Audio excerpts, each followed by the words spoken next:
Good evening, everybody. Welcome to another episode of Behind Frenemy Lines, where we bring on an opposition supporter to talk about the upcoming game this week. And we've obviously got the Hawks this week in the 100-year milestone game, which spells danger for us, I feel. But we've got Matt on from the Talking Hawks. How are you, Matt? Thanks for jumping on, mate. Appreciate it. Yeah, great, Chris. It's good to be here. Going very well. Looking forward to the game. It should be a cracker. And the Hawks are going a lot better than what we are at the moment. But before we get stuck into the game, how did you begin being a Hawthorn supporter, and how did Talking Hawks come about? And tell us a bit about that. My family has a rich, AFL diverse supporting history, but my uncle ended up winning out. I was a Tiger, I must admit, when I was a young fella. And right. My uncle, interesting segue right at the start. My uncle, just before he passed, it was one of the last things that he said to me. He said, like, do me a favour and trust me, your dad will understand, go for the Mighty Hawks. But my dad was a Richmond Little League captain, so I was brought up a little Tiger, and I have a soft spot. But when I crossed hard. So I've been a Hawk since I was about 8 years of age. And I'm passionate. Wow. So could have gone either way. That's interesting. Well, you've had recent success. So I was at the game when my dad, who was still supporting Richmond, clearly took my brother and I influenced my brother to become a Hawk, and we saw Dunstall at Waverley kick 17-5 outscore the Tigers, and my dad was just very all class. You know, he could appreciate the football, and help his sons, get excited. But anyway, it was hurting him. That was an epic display from Dunstall. That'd be enough to win most people over, I reckon, seeing a player do that.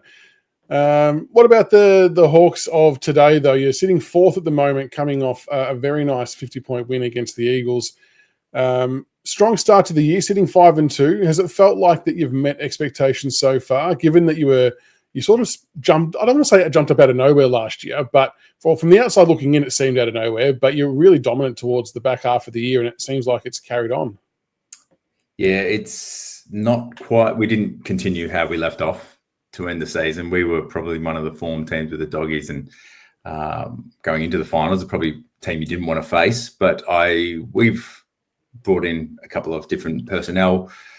I think it's dropped back a gear, if I'm honest, and the wins haven't been convincing. We did enough to get over the line, but there's a few perhaps individual performances or just shorter spurts of games where we've done enough to get over the line in maybe the first 4 or so.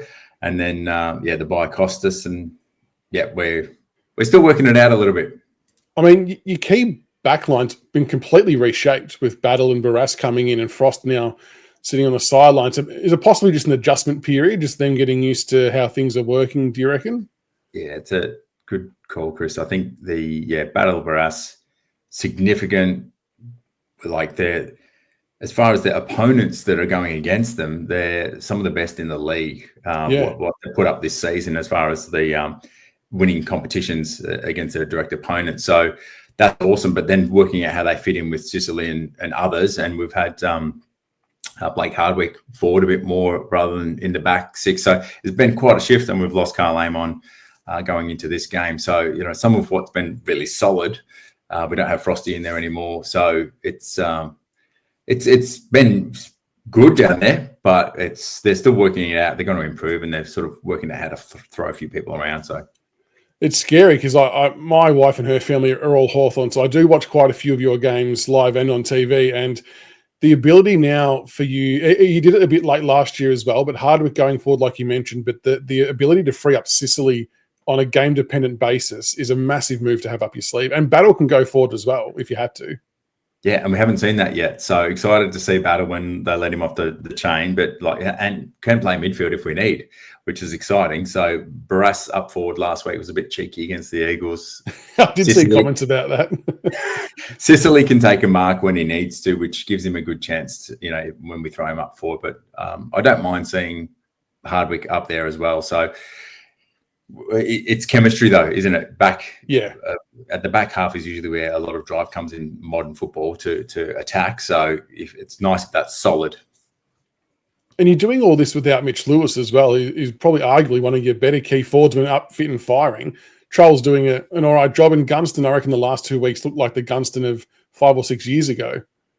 Yeah, very flattering, Chris. The good research. The Lewis is 2.5 goals a game when he's playing for the Hawks. He's really solid, but we have had to do without him for a long period. And we've had Cal Shadir come out of nowhere last year, which gave us a surprise up forward to give us competition. He's quick on his feet when he doesn't. He's flying for everything, and if he doesn't get it, he's up on his feet and chasing. So Chol's done well to fit in. You guys have had a look at him. It's, knowing there's a few criticism of him. I think he's fit into the Hawthorn system well. They've got around him and Gunston. Yeah, he could be up for his 500th goal this round for his career, which would make him the 6th Hawk to do it. So would be sensational if that happens. The boys will get around him. But he's probably. I had a dinner with Jack and at an event and had a good chat with him. He's definitely got a different perspective after he went to Brisbane and he's come back. He's definitely here to contribute and see where he can help the young'uns come along. So, yeah, he's been amazing. Outperformed what I thought he would have this year, which is great.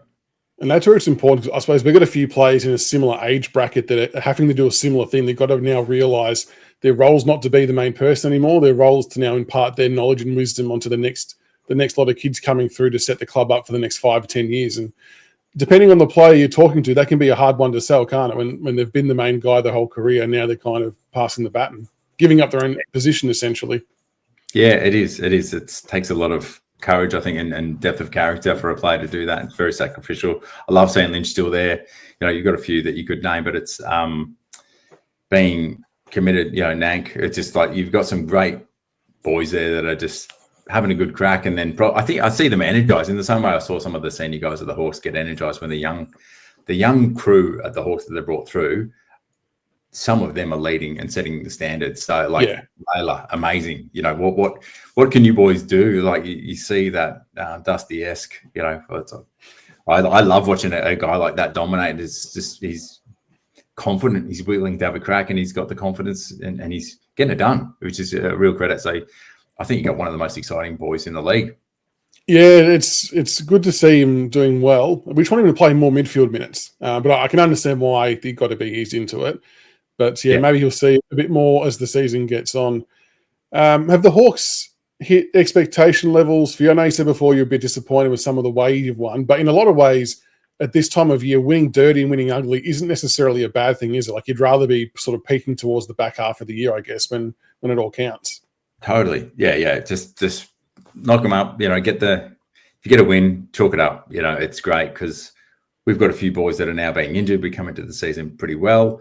Yeah. We're managing to cover it at the moment. There's some good depth. There's good competition at the VFL level at Box Hill, and some boys knocking on the door at the VFL level that probably, it's nice that the list is at a point where it's matured and we're starting to, you pick a battle on a Barras because you've got the luxury now to attract a couple like that, and then it just keeps some really good talent out. So they really have to earn a spot, and when they get it, I love getting behind the young fellas. And mate, the way you've rebuilt quickly, it's pretty phenomenal what the Tigers have done. I think you've outperformed what I expected of you so far this season, and definitely a sneaky against the Blues. Maybe that first 6 rounds of the year, you're working out where the teams are at, depending on lists, but the chemistry and against the Suns, geez, the Hawks can't rest on their laurels this week. No, I think that's all you can ask for as a supporter when you're following a team who's rebuilding. You just want them to have a crack and show up every weekend. You're right. I think we've outperformed last year already. Anything we do from here on in is a complete bonus. And before the season started, it was a genuine possibility that we might not win a game. I know we kind of try to downplay that talk from the media, but with the experience, we lost like 1,600 games of experience in one off season. So the numbers are pretty damning. So to get the early win and then the one against the Suns was pretty good. But now it's just about having a crack for 4 quarters.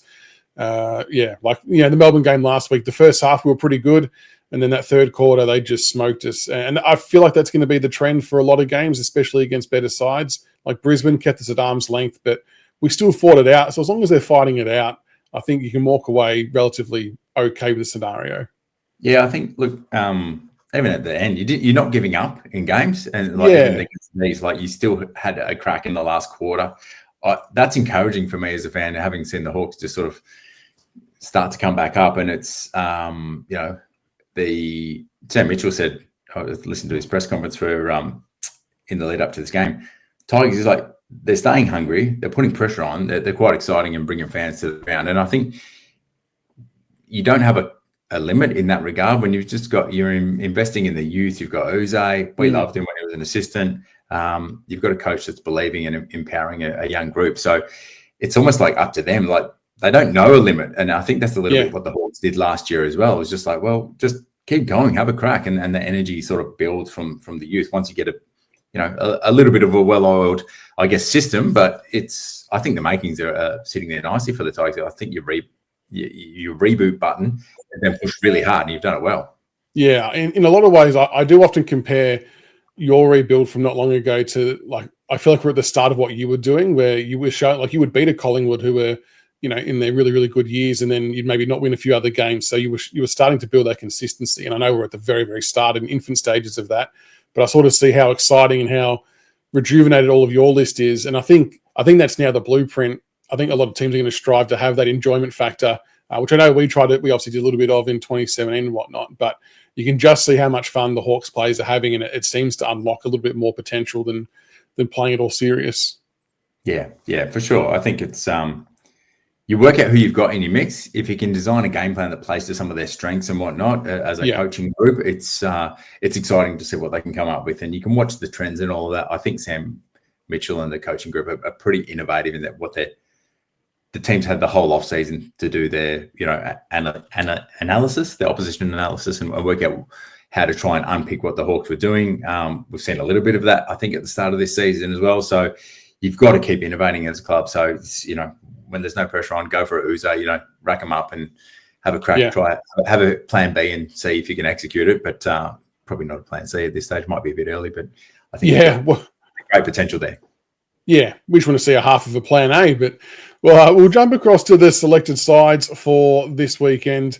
On our front, there was only the one change, which was Noah Bolter coming in because he's allowed out to play this game. It's not past 10 o'clock.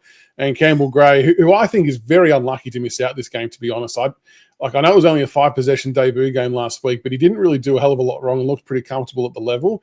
And I was actually even thinking that we might keep him in because I feel like we need to try and make all of Barrass, Battle, and Sicily accountable. And I feel like with him not playing and Bolter being a defender, it might leave us a little bit exposed there. So that will be interesting to see what we do there. And then on the Hawks front, you've got McInnes in, Luke Bruce in, and CJ in for Amon, who was injured, Scrimshaw, and McKenzie. McKenzie was a late out of sorts, wasn't he? Yeah, broke his hand, reported today. So he's having a good season, and he's probably been, of the youngsters, getting a look into our midfield, which has been pretty set for probably a couple of years, albeit days gone in and out, and he's currently out. Unlucky for Cam McKenzie and Carl Amon and Scrimshaw out with on the concussion protocol after last week's game. Is Bruce likely to be a sub? You seem to have gone for the older players as you sub a lot this year, haven't you?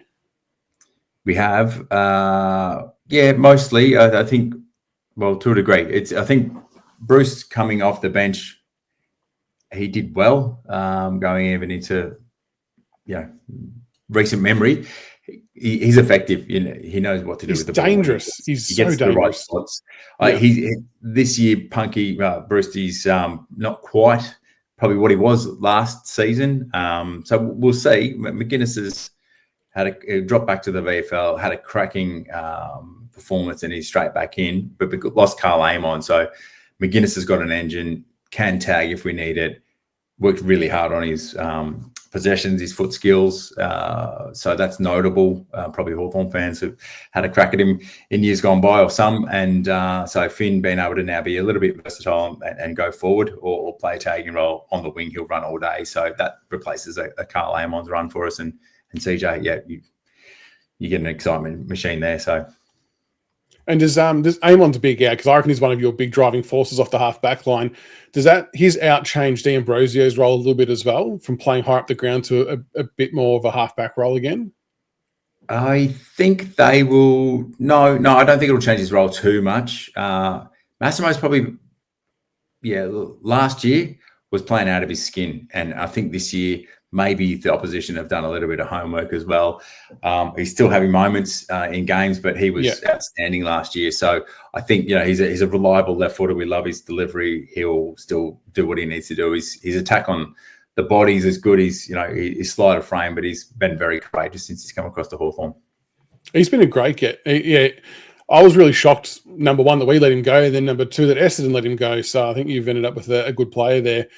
Looking at your list on the park, a lot of what troubles Richmond typically is outside speed. We do okay winning contested possession, and we actually somehow end up winning or even in clearances.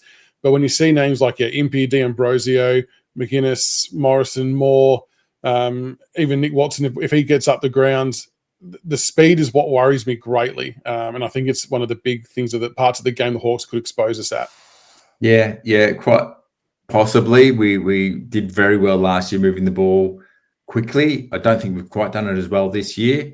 Our use of the corridor was noticeably good last year, where I think that's a little bit of part of what opposition have recognised. And, Hawks are evolving the game plan to work around that when an opposition sort of clogs that up a bit for us. So if it goes on the outside, I think you'll find we're pretty comfy. Yeah. So, but this is probably the most change we've had in 1 week all season. So we'll see how the chemistry goes. Settled lineups are the best lineups. I look at our side, and I suppose when I talk about pace, Hugo Ralsmith coming back in has been a breath of fresh air for us pace wise. But I just don't see any lightning speed for us off the half back line. I think that's where we come undone a bit. The transition from defense to offense isn't as quick as like what the better teams are doing. And whether that's by quickness of speed of foot or by ball movement, teams are so good these days at blocking up the corridor because it's the main point that everyone wants to access. And we tend to just go back into our shells a little bit quicker than others at the moment and just bomb it down the line and not try and execute a bit of a plan B. So our half back line's a bit of a worry when I look at players. The Wizards is the one that scares me, honestly. He could get off the chain and kick 3 or 4 just with his speed. He's smart around goals. And we've got a few older folk who are of his height down back that may not be able to go with him. Yeah, look, the Wiz plays well above his height. He's aggressive and whatnot. On the flip side, I think Richmond, if you pressure well in your forward line, that's where you might cause the Hawks a few issues. I think, talking Hawks, we've got a bit of a team behind the scenes here, and sort of I throw it to them, and there's like Seth Campbell, Ryan Mansell, Rioli. It's like the pressure, if they can bring it, you probably force some turnovers if you really hit it really hard. And that's, albeit you're ranked fairly low in the competition for that at the moment. But that could be meaningful. Even if we might get away, but when it gets into our forward 50, your defenders, if you can intercept, it'll be interesting to watch that. But then your forwards, what sort of pressure can you put on when it goes down your end? It'll be great to watch. Yeah, well, I mean, our hope is that we replicate the pressure we had against the Suns, because that was fairly elite from a small forward perspective. But against Melbourne, it was quite literally non-existent. The 4 small forwards were, unfortunately, all 4 were one of the worst on grounds they've had for quite some time at the same time. So they'll all be looking to bounce back. And I don't like making excuses, but the 3 games in 11 days, for a lot of those guys, they would never have done that before. So I'm kind of wanting to give them a bit of a grace period on that and just see how they go after a 9-day break. But yeah, and this is why the not having Campbell Gray is interesting, because with your intercept marking power down back, I'm thinking if we can't actually hit targets, we're actually almost better off scrubbing the ball in on the ground, because Battle, Barras and Sicily are elite marking players and they will just chop everything off if we don't get it right. Yeah, even if Hardwick's down there, he's very strong overhead. Impey's strong overhead. Yeah. So Weddle's pretty good as well. Yeah, so it'll be interesting to watch. I think, even as I spoke to the team, it's like if you can stop some of the intercept marks, I've got to go back to your list, but like, is it Fall?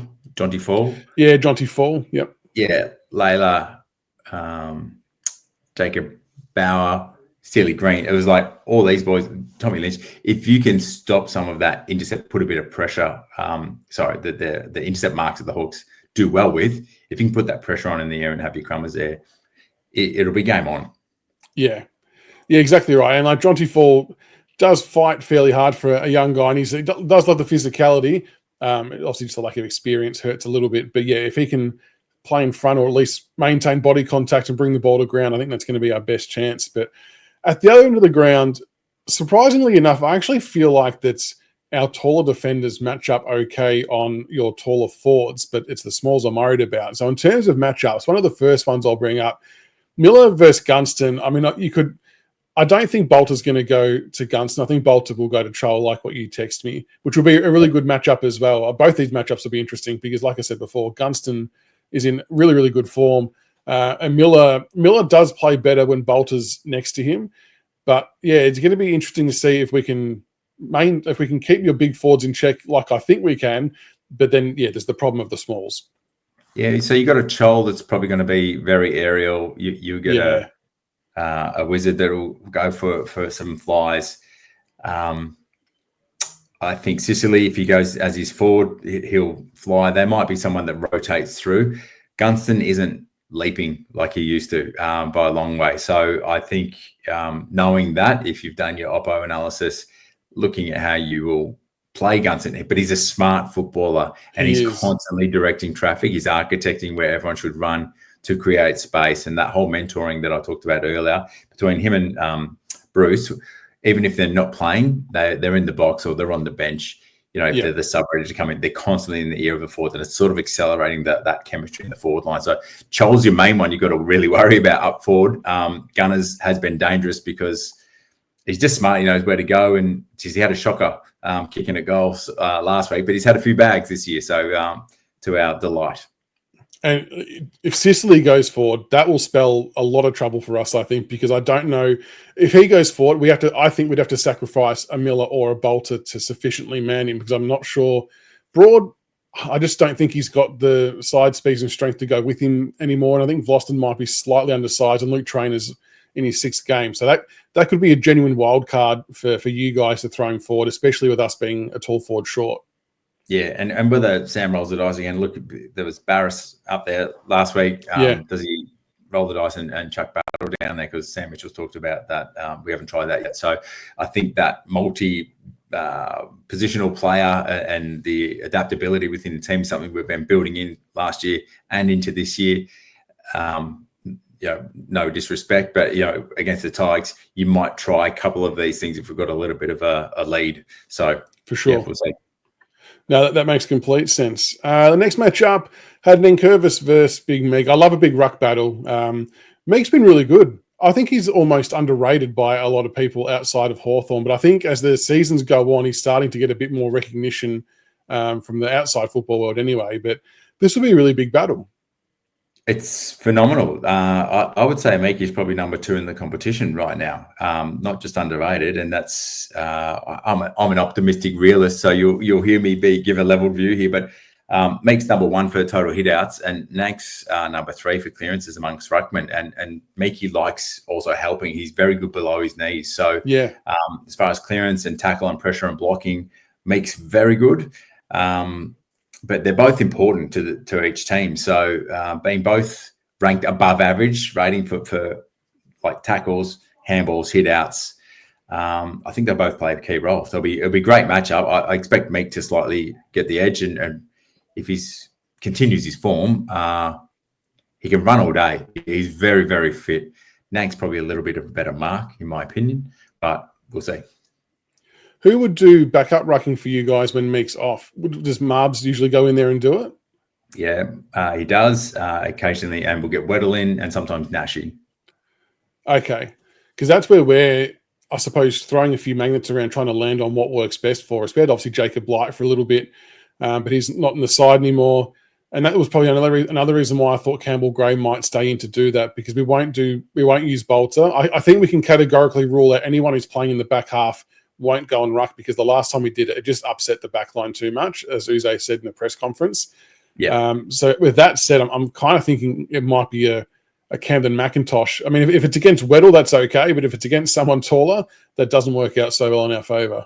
Meeky's a big man. So Talking Hawks, we've been AFL media accredited for the last 2 years. We've been able to get, fortunately, some access to the players and interview them and whatnot. When you stand next to Meek, he is a very, very big unit, and he's like, he's thick, he's wide, he's tall. So very, very strong. Weddle and Chol clearly, athletic. Yeah. So it depends on the ruckman's style, and a smart ruckman can generally compete very well, even if they might be outstripped in different areas, so whether it's strength or athleticism. So yeah, it'd be good watch to see who gets the advantage. It's who gets it out of there. To be honest, the ruckman will play an important role. But, we'll see. I mean, last week, having a look at the clearance numbers last week, I think it was I think Warple had it was 9 clearances and Newcombe had 7. So they're flying in terms of winning their own footy, and they can do it on the inside and the outside. And that's why I suppose I had Taranto up against Warple, but could very well be Newcombe. You can kind of mix and match them two and throw Hopper in there as well. It's just going to be a battle of who wins the clearance or wants to win the clearance more. Again, though, I feel like that your guys will have better use getting it to the outside and burning us that way, whereas we might be a bit more inclined just to dump kick it and get it out of there. Yeah, I think Day's a big loss to us, but the chemistry's because we've had a core of Nash, Warple, Newcombe, Day for largely all of last year. So those guys know each other very well with Meek, and being able to have sometimes they'll go on the attack, sometimes they're on the defensive and blocking. So Warple can, and Newcombe, whoever it is, very strong, pretty smart, pretty quick to get the ball off as well. So if it is Newcombe, you've got our BNF and was Taranto yours, I think, last year? Dan Rioli won ours last year. Rioli, sorry. Well, look, he's right up there. He's a talent. So being able to see, the influence of whether it's Warple, he's just blue collar. Warple, he gets things done. Yeah. He's not phased. He's no fuss. So he's probably attacking a little bit more, which I like in the last year or so. Newcombe does rest forward a bit more, and we'll have a good crack at probably threatening, but they're both pretty good in terms of scoring involvements as well. So probably Newcombe slightly over Warple. So it'll be interesting. I don't think it'll be a hard tag at all, but good battle ahead. Yeah, I think they're too hard to tag. Like Camden McIntosh usually does the tagging for us, but if they're going to be at the bottom of the packs winning the ball, it's too hard to do. So I can't see that one playing out, which maybe means Camden McIntosh could be a sub for us potentially. But he just doesn't seem like a taggable player at the moment. The final matchup I had was Mansell versus Weddle, and it was purely because it could have been Impey as well, but just one of the halfbacks for you guys that lightning quick and just drives a lot of energy and a lot of ball from the half-back line. We can't let teams do that. No team can let a halfback do that. It's almost one of the most important roles within a side, I think, the halfback. And we need someone like Mansell to clamp down on whoever's being the more dominant out of the two, I think. Yeah, okay. The Weddle's interesting because he's probably learned the game a lot better in the last 12 months. Look, it is his 50th game, and since he debuted, I think it's consecutive games. Right. He gives us a lot of flexibility. Yes, his speed. He's got a little bit smarter about what to do with it when he's got it, and he knows he's been given that license last year and he's probably made a lot of mistakes. So, sometimes he can be on attack, and the defense into attack is a big part of it in the modern footy. So it'd be a great watch. What else do you see Mansell bringing to the table as far as taking on Weddle? I think Mansell is our best bet to hurt offensively as well. Like Seth Campbell's kicked some good goals this year too, but he's probably been a little bit more inconsistent just due to his inexperience, whereas Mansell's maybe a fraction more advanced in that. So he's more likely to be a bit more dangerous around goal. So I'm always looking for one of our half forwards to try and either lock down but then hurt teams the other way. But you don't want to have both of them doing that, I don't think. You need to have someone else trying to attack as well. Morris Jr. could get involved in some way, shape or form, but I'd love to see him get a couple of midfield minutes as well. We just don't rotate enough through there, I don't think. We've only got about maybe 4 players that go through there. That was what we saw the Hawks do. You put the games into the youngsters in that midfield. You know you're going to get touched up a little bit sometimes, but it's just like, okay, it is what it is. You're building chemistry. It's a learning. Lessons. Exactly. Yeah. And my thing is, I don't mind going with your A-grade older mids at the start when the game's fresh and it's on the line kind of thing. But there's been a couple of games this year where the margin against us, we've been like 40, 50, 60 points behind. The game's clearly done. And we're still rolling the same guys in there who are offering nothing. Like they're just cooked. I'm thinking, why don't we chuck in a Mansell or a Rioli or more minutes to Lawler, something like that, just to give him that exposure, following around the opposition's best midfielders to learn a bit. I'm sure there's a valid reason why it hasn't happened. But yeah, mission to see if the same thing happens again this week. Yeah, we'll roll a Dylan Moore through every now and then. Yeah. Even Sicily, even though he's season, it's just interesting. Like watching the mix, changing it up is great. For the development of your squad where it is, you're probably going to be limited in how many centre clearances they're going to be exposed to. But if you can give them a 2 or 3 games, some of these youngsters, it's great. Just give them a small taste. Now, what are some key things that Hawthorn need to do to win this game? Now, I'm quietly confident you won't have to do a hell of a lot to win the game, but if there was a couple of certain areas that you want to see them excel at and really nail for this week, what would it be?